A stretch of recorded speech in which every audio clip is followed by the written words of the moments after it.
Messieurs, bonsoir. Merci de nous rejoindre aux 20h. À la une ce soir, un monument de 8 mètres en acier pour Étienne Tshisekedi Wamulumba. Le chef de l'État l'a dévoilé aujourd'hui à l'occasion des 5 ans de disparition de l'opposant historique. Plusieurs combattants de l'UDPS ont fait le déplacement du mausolée pour assister à cette cérémonie. Les détails dans cette édition d'information. Les députés nationaux révolutionnaires de l'Union sacrée s'engagent à donner une majorité confortable lors des élections générales de 2023. Ce groupe met en garde tous ceux qui prennent des initiatives privées et exercent leur liberté contre la vision de Félix Tshisekedi pour fragiliser l'Union. Ces élus se sont exprimés au Palais du Peuple. Arrestation en Ituri d'un réseau des rebelles EDF. Il s'agit de ravitailleurs en médicaments dissimulés dans des bidons pour arriver en brousse. Un chef du quartier est également arrêté. Une dame faisant partie d'un réseau d'achat et de vente d'armes. C'est tout pour les titres. Merci encore une fois d'être là.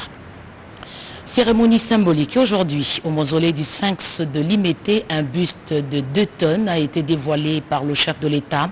Il y a exactement 5 ans, mourait Étienne Tshisekedi, ancien président de l'UDPS. Exactement 5 ans, jour pour jour, que le docteur Étienne Tshisekedi Wamulumba, d'heureuse mémoire, quittait la terre de nos ancêtres à 80 ans des suites d'une embolie pulmonaire. Ce fut le 1er février 2017 à l'hôpital Sainte-Catherine de Bruxelles pour honorer la mémoire du Sphinx de Limété, reconnu comme le père de la démocratie en République démocratique du Congo. Les Congolais, militants et combattants du parti présidentiel se sont mobilisés pour lui rendre hommage à son mausolée construit dans la commune de Lancélé. J'ai dit que son combat a abouti. C'est d'abord quelqu'un qui a lutté contre la dictature, contre la dégradation de la personne humaine. Et l'UDPS l'a fait pendant 30 ans de son vivant. Pékéon, Tshisekedi a semé la graine. Maintenant, il nous appartient de l'arroser, de la nourrir, de l'entretenir, de la protéger. Son fils, sur tous les plans, biologiques, politiques, qui soit aux commandes du pays. Et c'est un combat, parce que les habitudes ont la peau dure. Et pour pouvoir arriver à bout des mauvaises habitudes, des antivaleurs auxquelles Tshisekedi a dit un non et un non catégorique et ferme, eh bien, nous continuons à nous battre pour que ces antivaleurs disparaissent dans la pratique politique de notre pays.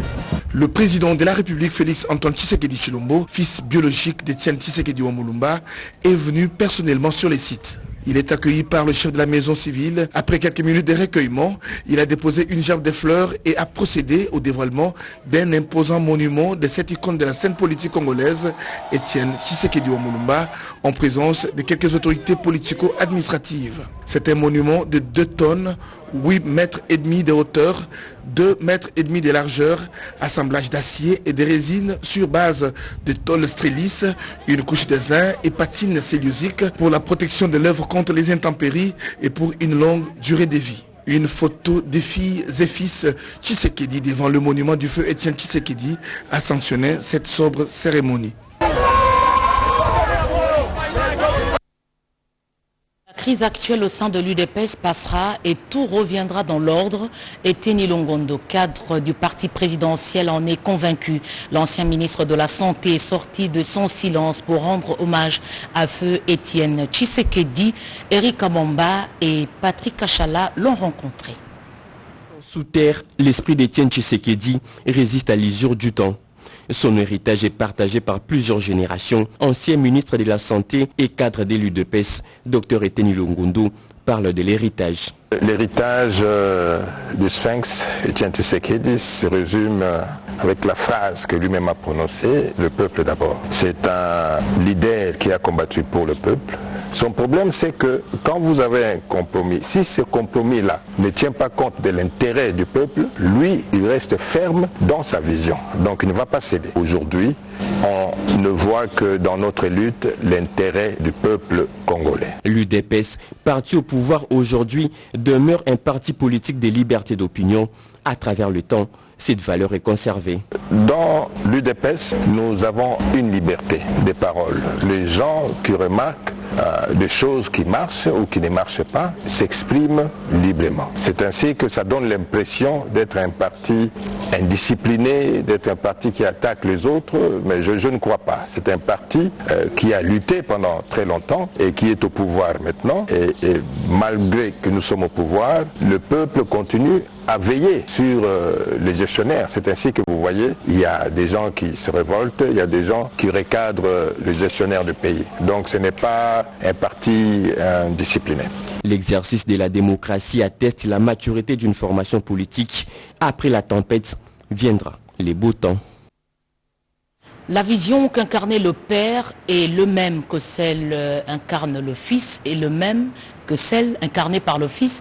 Tshisekedi est parti, Tshisekedi est au pouvoir. C'est l'analyse de Afani Idrissa. Il est gouverneur intérimaire du Maniema.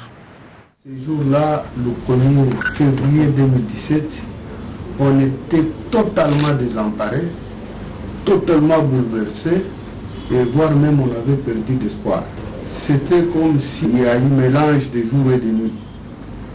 Mais comme on était convaincus par la lutte qui nous avait léguée, nous sommes organisés et aujourd'hui nous avons la victoire. Ce que je retiens du président Tshisekedi, il m'avait dit « je te laisse la province ». À ce mot-là prophétique que nous-mêmes m'avait dit, c'est ce qui vient de se réaliser. Aujourd'hui, j'ai la province entre mes mains.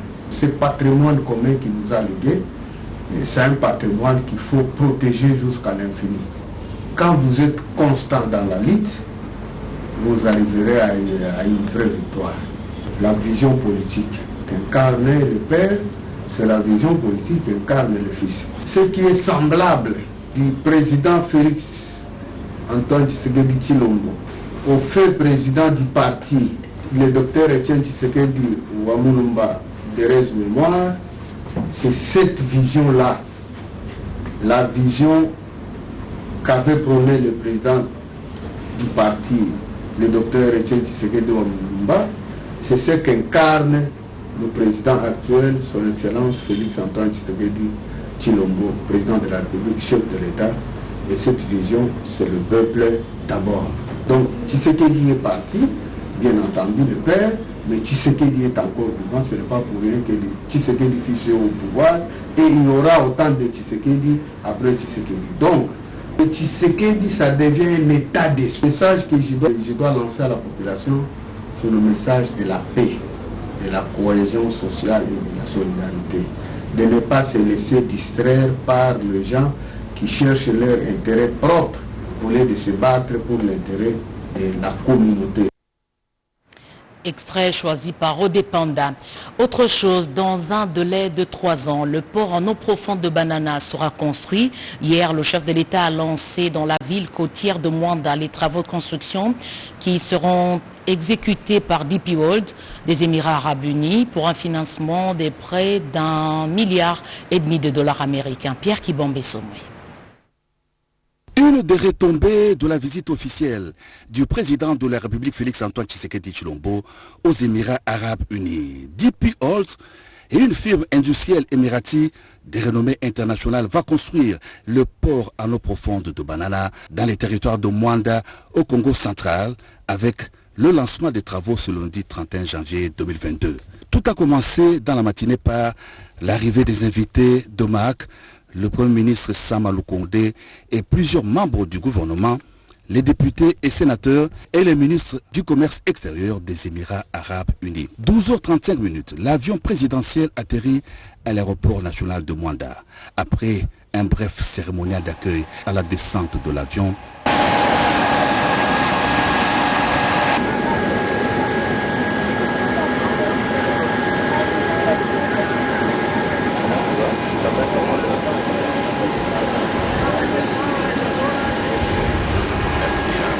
le président de la République Félix Antoine Tshisekedi Tshilombo traverse la haie d'honneur. Il est aussitôt après accueilli par les chefs traditionnels des Congo, venus nombreux le remercier pour le grand projet de construction du port en eau profonde de Banana au bénéfice du Congo central et de la RDC. Le président de la République salue ensuite les notabilités venues de Kinshasa et de différentes contrées du Congo central. À la sortie de l'aéroport, la joie de la population était à son comble.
Par une marche à pied, le président de la République a communié avec la population du Congo, massée devant l'aéroport national de Mwanda avant de se rendre sur le site de la pose de la première pierre du port en eau profonde de Banana.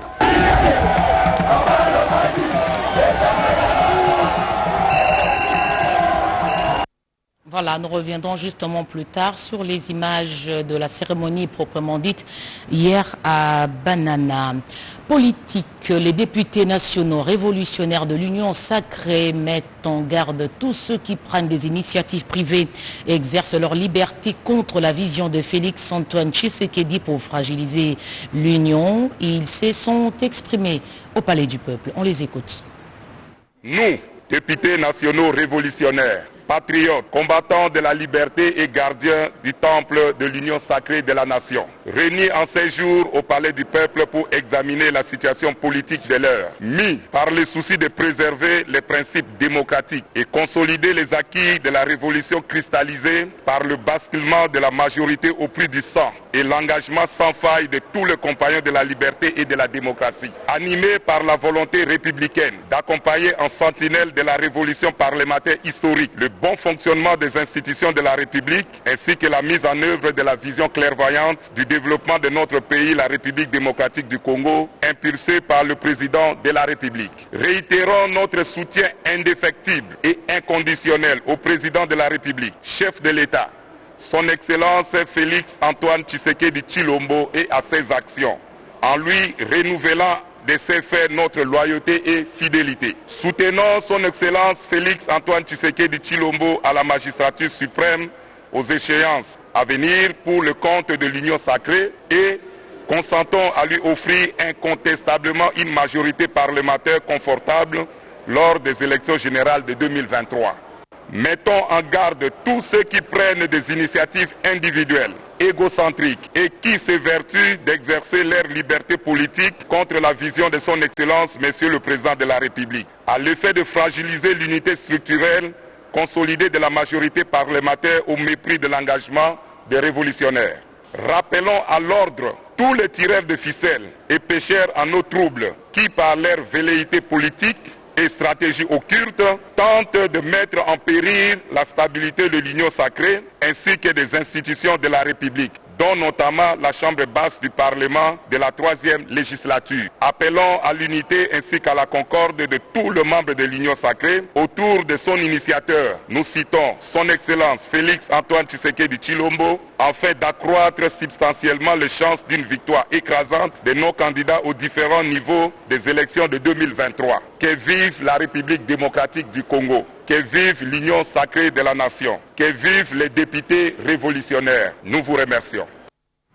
Bientôt, une rencontre des filles et fils originaires du Sud Kivu au centre le développement de cette province. Une délégation de la société civile à l'initiative de cette table ronde a présenté le projet au président du Sénat, Sandra Nyangita-Bou, Gelor Kimpianga pour le compte-rendu. La table ronde sur la paix et la sécurité au Sud Kivu, le sujet était au centre de l'audience que Modeste Bahati Lukwebo a accordé à la délégation des experts de la société civile du Sud Kivu, conduite par Joseph Kinzo. Ces acteurs de la société civile originaires du Sud Kivu estiment que leur initiative vise à sortir leur province des conflits multiformes qui freinent son développement et celui du pays. Ils appellent tous les acteurs politiques du Sud Kivu, toutes tendances confondues, à se réunir autour de la sagesse de l'honorable Modeste Bahati, président du Sénat, pour trouver la solution aux problèmes qui gangrènent leur province. Cette table ronde, c'est réunir les fils et filles du Sud Kivu, discuter de la paix et le développement de cette province. Notre préoccupation est totalement nationale, mais nous nous focalisons d'abord sur cette province qui souffre de difficultés sécuritaires, des problèmes développementaux et tant d'autres problèmes de conflits intertribaux, des conflits armés au niveau de Haut Plateau, de Minembwe, d'Uvira et tant d'autres coins à Kalehe, tant de zones au niveau de la province du Sud Kivu, il y a des problèmes multiples.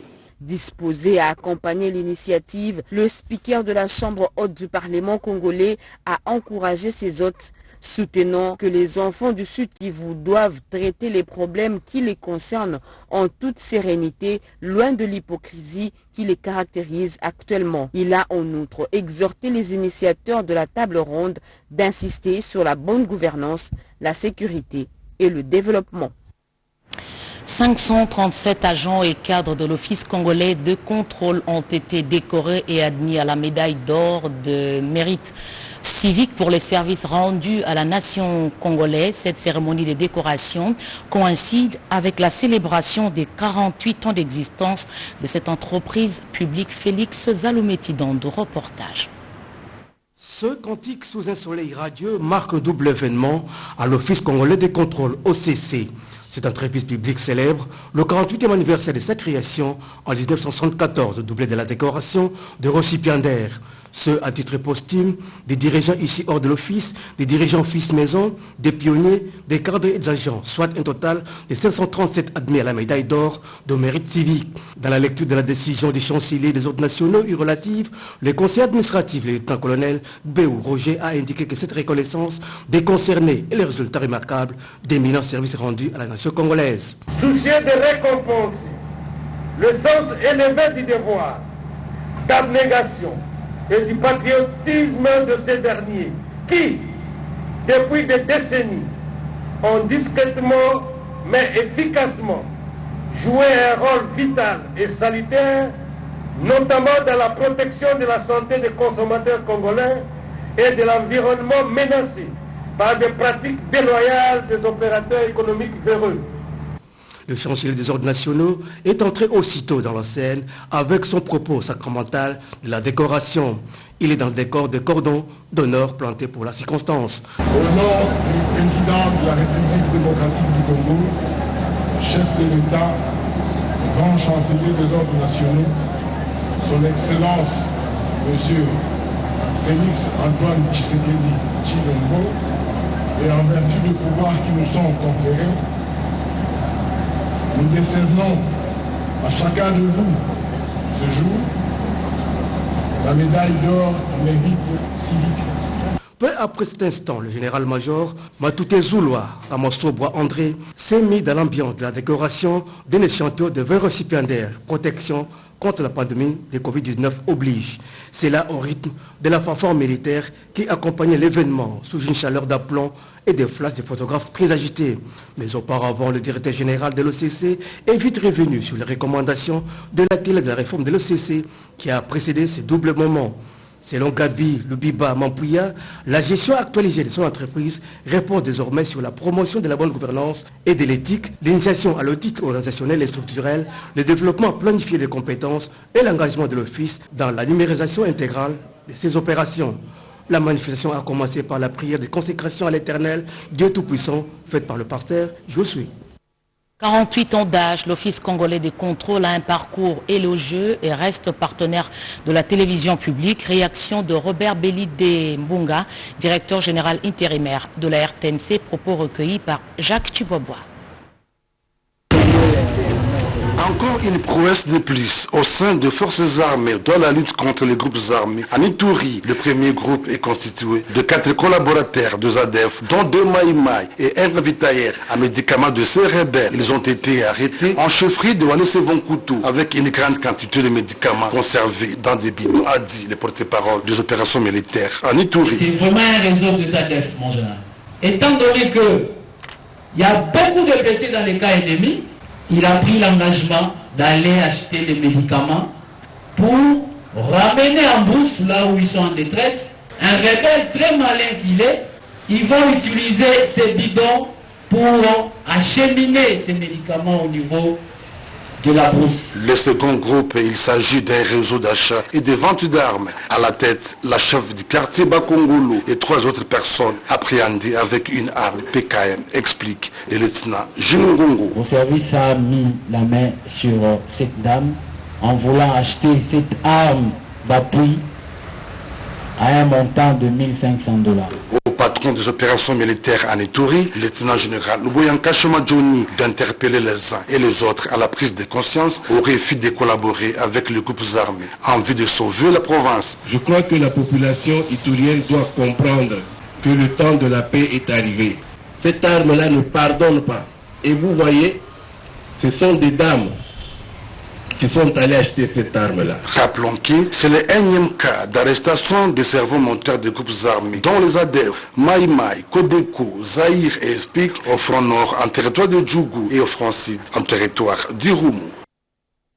Merci Junior Selemani pour ce reportage. Nous reviendrons plus tard sur la réaction du directeur général de la RTNC en rapport avec cet anniversaire, les 48 ans de l'OCC. Autre chose, de l'éthique exemplaire dans le chef de tous, Nicolas Kazadi est clair. Le ministère des Finances doit se moderniser et être de plus en plus performant. L'argentier national a fixé le cap pour 2022. Il prépare les esprits à des réformes courageuses. Edith Chala.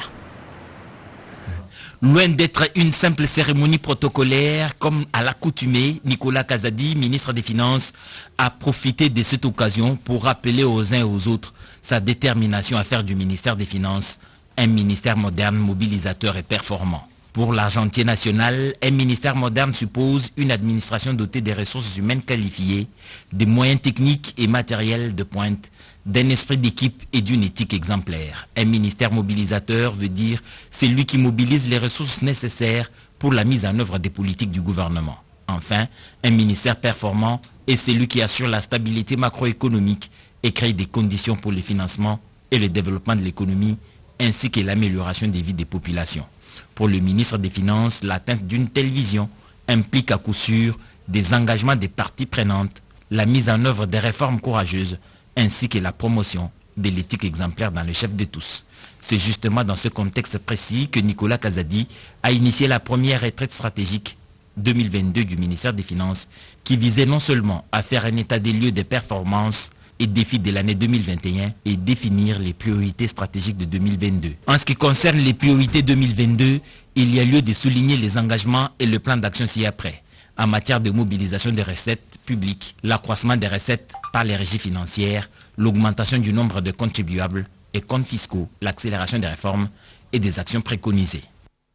Des stratégies pour plus de recettes publiques mobilisées avec des contrats de performance. Les services d'assiette ont l'obligation de dépasser les assignations. La DGRAD mobilise son personnel. Cédric Keninambo.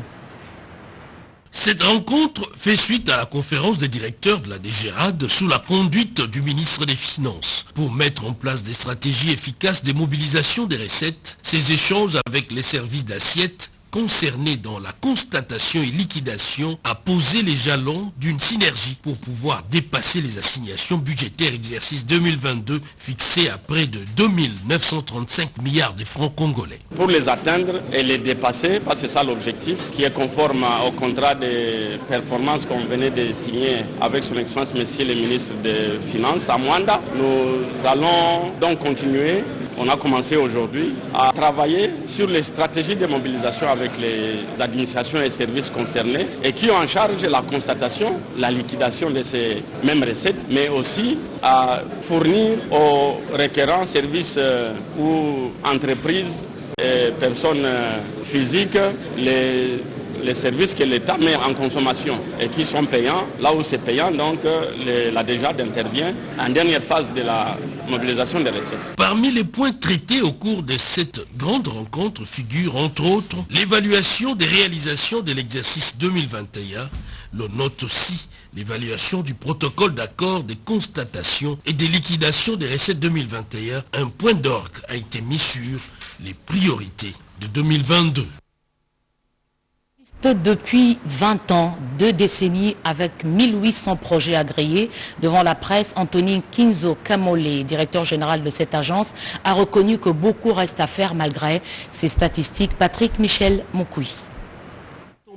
Et dont les conditions pas toujours meilleures, l'Agence nationale pour la promotion des investissements ANAPI a en 20 ans réussi à accomplir la majeure partie de ses missions. De la promotion des investissements au plaidoyer pour l'amélioration du climat des affaires, en passant par l'agrément, suivi et évaluation de projets, d'énormes progrès ont été enregistrés, a souligné le président du conseil d'administration de l'ANAPI, Hugues Toto, qui a pris la parole en premier lors de cette conférence de presse. Après 20 années d'existence, il y a lieu de reconnaître que plusieurs évolutions ont été enregistrées. Avec l'apport de tous, plusieurs réalisations ont été accomplies et plusieurs perspectives sont projetées pour les années à venir. C'est pour dire qu'il y a encore du chemin à parcourir. En présence d'autres mandataires et patrons de médias locaux, le directeur général de l'ANAPI a rassuré que sa structure restera au cœur de la transformation socio-économique de la RDC et de l'émergence d'une véritable classe moyenne. D'où la projection d'intégrer le développement des investissements au nombre des actions futures. Atteindre 20 ans est une étape importante dans la vie d'une institution et je dirais même dans la vie de l'homme. Au cours de ces 20 années d'existence, l'ANAPI a attiré l'attention sur plusieurs questions importantes en lien avec la question du climat des affaires et des investissements dans notre pays. Ce faisant, elle a joué un rôle de premier plan dans l'adoption et la mise en œuvre de plusieurs réformes du climat des affaires. Anthony Kinzo Kamole, qui a rendu hommage à ses prédécesseurs pour le travail abattu, a également annoncé une série d'activités pour couronner les 20 ans de l'ANAPI. Transforme, c'est le nouveau projet que le gouvernement et la Banque mondiale veulent mettre en route pour le financement des petites et moyennes entreprises. Ce nouveau projet vient consolider le succès de celui de l'année passée qui a financé plusieurs projets des jeunes Congolais à travers les provinces. Le ministre des PME, Eustache Mouanzi, a échangé autour de ce projet avec une délégation de la Banque mondiale, Mireille Ndeke Silouvundi.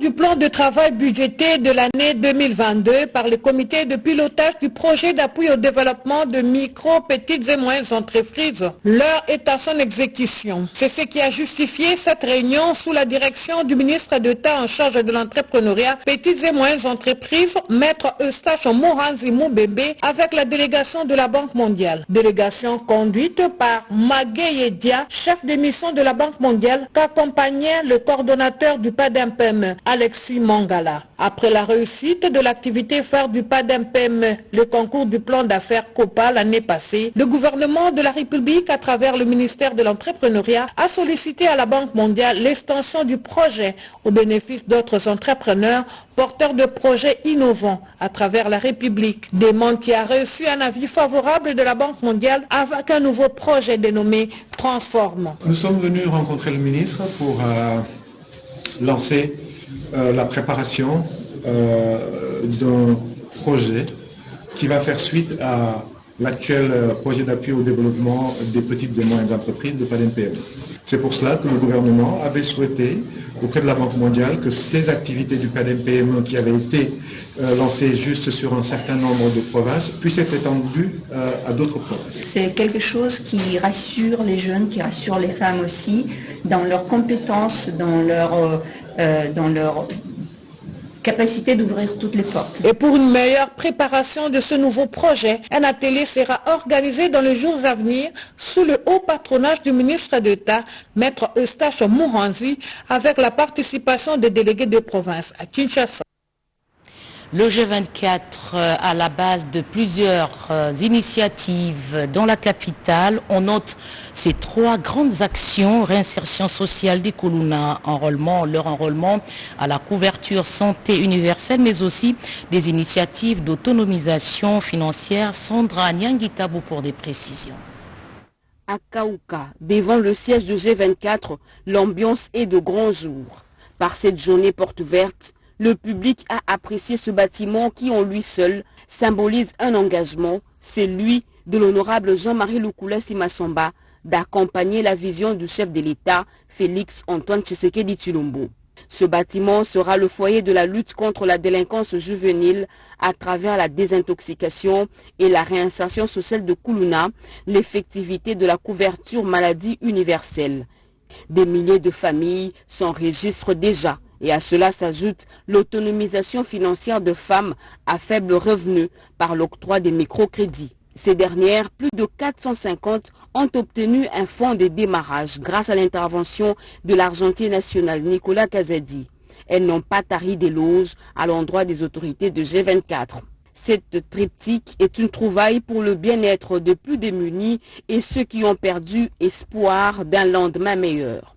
G24 ne compte pas s'arrêter en si bon chemin. Elle multipliera des interventions sociales à grande échelle, comme déjà la concession des Kimpoko à mettre en valeur. Le social, c'est aussi une justice équitable.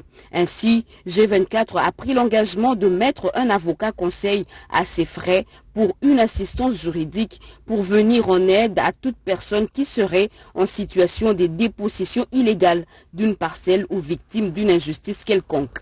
Des annonces qui soulagent une population en permanente détresse. Déjà, sur les questions de la couverture maladie universelle, un homme, sa femme et 4 de leurs enfants seront pris en charge gratuitement. Ces efforts de l'honorable Jean-Marie Lukula Simasomba au travers G24 bénéficient d'un soutien sans faille du président de la République, Félix Antoine Tshisekedi Tshilombo, et l'accompagnement de Nicolas Kazadi, ministre des Finances. Et pour joindre l'utile à l'agréable, une partie de Ntango des mamans de la Funa était au rendez-vous. On termine par des projets intégrateurs en Afrique, construction des routes entre la RDC et la Zambie. Quelques kilomètres de routes ont été réalisés dans le cadre du projet Kasemengo-Kasenga-Chalwe. Une réunion d'évaluation des travaux préliminaires a été organisée par les parties prenantes. Récit Betty Amanikunda. L'objectif affiché par le parti prenante au projet Kasomeno-Kasenga-Chalwe lors de cette réunion était d'évaluer les travaux préliminaires qui se font tant en RDC que sur la partie zambienne du projet. Ces travaux préliminaires ont consisté dans les 2 cas en une ouverture d'une emprise de 30 mètres en zone inoccupée, un rechargement en matériaux sélectionnés et un compactage en vue de la création d'une toute nouvelle route qui connecte la RDC à la Zambie. En pris part à cette réunion, le ministère en charge des infrastructures de la RDC, l'Agence congolaise des grands travaux, concepteur de ce projet, et GED Afrique qui en a acquis le marché. Son PDG, Klaus Freund, a lors de sa première intervention, assuré la partie congolaise de la ferme volonté de sa structure de passer incessamment à la phase des travaux proprement dit. Les projets ne seront complets qu'avec les travaux définitifs qui consisteront à la construction d'un pont de 345 mètres de portée sur la rivière Luapula à hauteur du village Chalwe et à l'asphaltage de la route Kasomeno-Kasenga-Chalwe-Mwenda. Ce projet réalisé par les 2 pays présente un avantage des raccourcissements du trajet de Dar es Salaam en Tanzanie à Lubumbashi d'environ 285 km. Pour être complet, une messe en mémoire de l'artisan de la lutte non armée a été dite aujourd'hui en la paroisse Sainte-Anne de la Gombe, la famille biologique du docteur Étienne Tshisekedi. Les officiels et autres anonymes ont pris part à cette célébration eucharistique. 1er février 2017, 1er février 2022, jour pour jour, le peuple congolais se souvient aujourd'hui de la disparition du leader Maximo, le fait Étienne Tshisekedi Wamulumba. 5 ans après sa mort à Bruxelles à l'âge de 84 ans, une messe d'action de grâce a été dite en sa mémoire ce mardi 1er février 2022 en la cathédrale Sainte-Anne à Gombe. Juste après le recueillement et dépôt de sa couronne de fleurs devant la tombe de Sphinx de Limete au mausolée Encélé, le président de la République Félix Antoine Tshisekedi Tshilombo, fils biologique d'Étienne Tshisekedi Wamulumba, a également répondu à l'appel eucharistique de ces jours commémorant ces grands hommes de la classe politique congolaise. Son mentor politique. Les familles biologiques et politiques de l'illustre disparu, Premier ministre, membre du gouvernement, et membres du cabinet du président de la République, membres du corps diplomatique, ainsi que plusieurs personnalités de marque ont rehaussé leur présence en cette célébration. 2 temps forts ont marqué cette messe de suffrage, l'homélie et la prise de parole.